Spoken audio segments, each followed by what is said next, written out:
Hey, this is Rick Brandenburg for Turf Bugs and Rock and Roll. And you want to know what one of the toughest things about getting old is? Technology. Or should I say, keeping up with it and using it effectively. I have enough trouble just trying to utilize even 10% of the capacity of this phone. And we know that in turf management, we're seeing lots and lots of new technology. And we're challenged in two ways. The technology usually is expensive, and we hate to invest a lot of money in technology when 3 years later it may be obsolete and we've got to move on to the next one.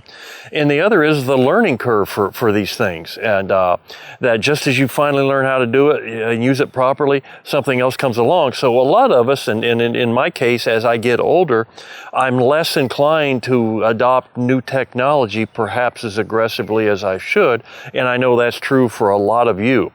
And how many of you remember these things?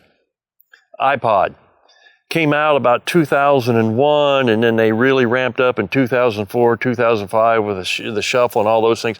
This thing was 60 gigabytes. That was incredible in its time, and I think it cost like $400, which also was incredible in its time for being expensive.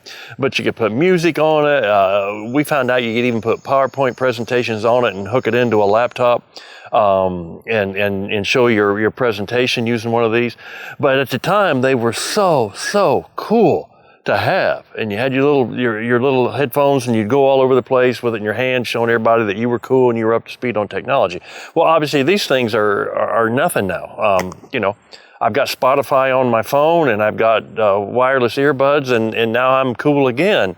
But technology just changed rapidly, and the thing we need to convince ourselves is how do we select intelligently and carefully technology that if it does get outdated in 2, 3, 4, 5 years, if it does take a steep learning curve to get there, that's still okay, that the investment in it is worthwhile.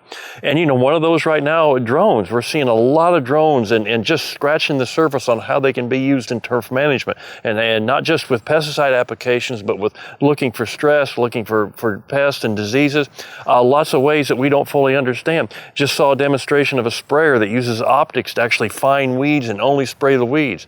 It's not going to be cheap. So really finding out which of these technologies we should grab, which ones we should invest in, that can be challenging. I encourage you to talk about it among your friends and others, and maybe those who have experience. Go to your local university where maybe they're testing some of this, and make wise, careful decisions on which technology to invest in and how rapidly and aggressively to pursue it. Hope that helps. Look forward to talking with you again soon.